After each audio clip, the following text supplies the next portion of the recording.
Culture Média, Philippe Vandel. Après les audiences, vous commencez désormais à en avoir l'habitude. Je dis ça pour Justine. C'est l'heure du journal des médias de Cyril Lacarrière. Bonjour Cyril. J'espère.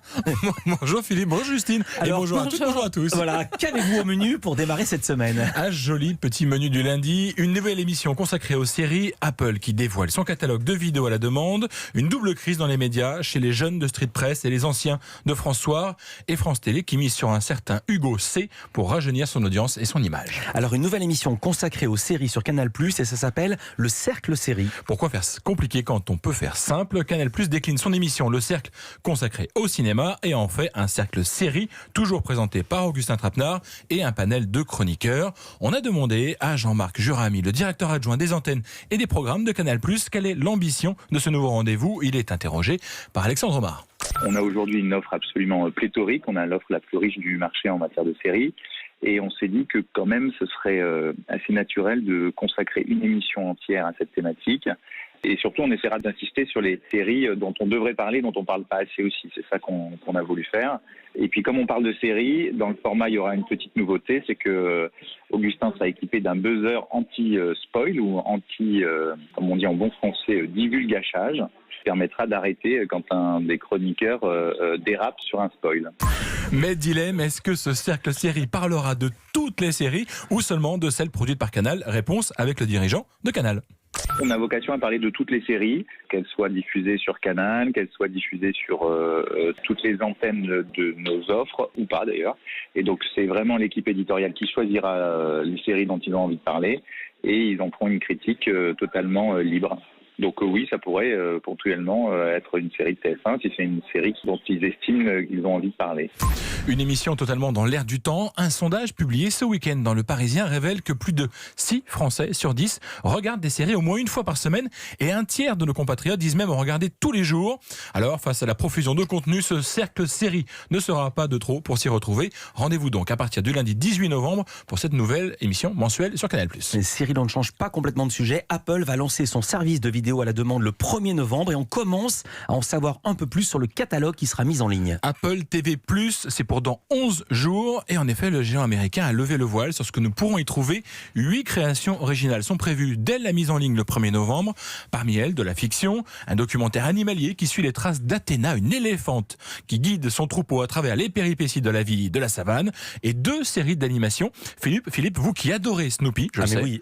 J'ai vu des posters chez vous, Oui. Vous allez être ravis d'apprendre qu'Apple proposera de nouveaux dessins animés de ses aventures et cette fois Snoopy part dans l'espace.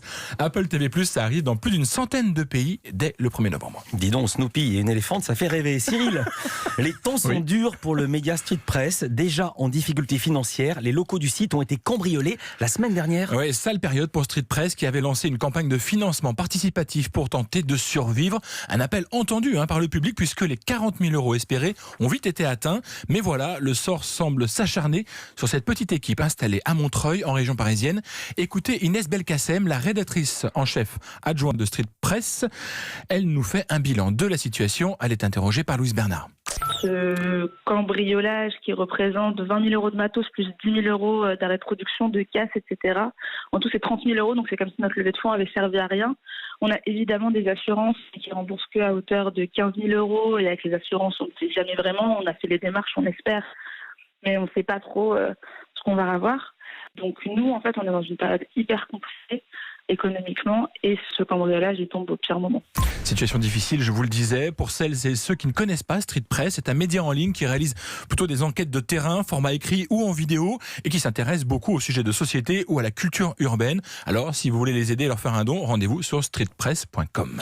Autre situation très très difficile, Cyril, à France Soir, où tous les journalistes viennent d'être licenciés. Vous avez bien entendu, les ultimes rescapés de la descente aux enfers de France Soir ont été mis à la porte pour motifs économiques. Alors certes, ils n'étaient plus nombreux au sein de cette rédaction. 6 avant l'été, 2 ont démissionné pendant les vacances estivales et ce sont donc les 4 derniers qui ont été mis dehors.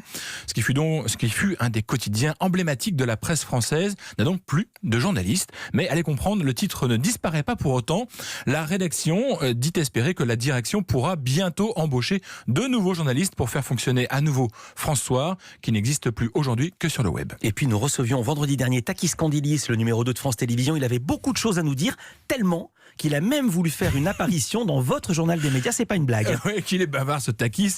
Mais en effet, il y a un sujet dont vous n'aviez pas eu le temps de parler vendredi, c'est de l'arrivée du journaliste Hugo Clément sur la plateforme Slash, c'est-à-dire l'offre de France Télé dédiée aux jeunes adultes est disponible uniquement sur Internet. Takis Candilis nous explique comment la marque Hugo Clément va se décliner dans tout l'univers France Télévisions. Hugo Clément n'est pas venu que pour faire quelques documentaires. Au-delà de Sur le front, il y a 4 émissions sur le front des prime time sur France 2 qui vont être faites. Il y a tout un travail qu'on fait et qu'on lance sur Internet. Alors ça passe par des émissions sur Slash, ça passe par Facebook Watch avec lequel on travaille et on a fait une coopération. Et chaque semaine, Hugo va poster des sujets qui viennent du monde entier, parce qu'il va aussi les faire pendant ses tournages, et les tournages, ça se passe dans le monde entier. On a quelque part avec Hugo Clément, moi qui étais producteur à l'époque d'Ushuaïa, on a la résurgence d'Ushuaïa avec les problématiques aujourd'hui qui malheureusement se sont complexifiées. Avec plus de 600 000 followers sur Twitter ou Instagram, le journaliste s'est constitué une véritable communauté, de quoi intéresser forcément un ancien média, un média historique. On écoute à nouveau Takis Candilis, numéro 2 de France Télé.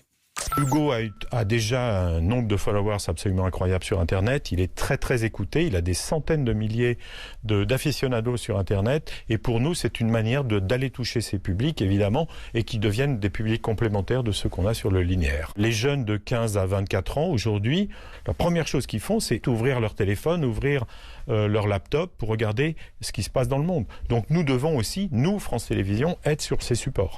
Rajeunir les audiences, c'est le défi de tous les médias aujourd'hui. On verra si Hugo Clément permet aux chaînes du service public d'y parvenir, alors qu'elles ont les moyennes d'âge parmi les plus élevées de la télévision française. Merci beaucoup Cyril Lacarrière, on vous retrouve demain.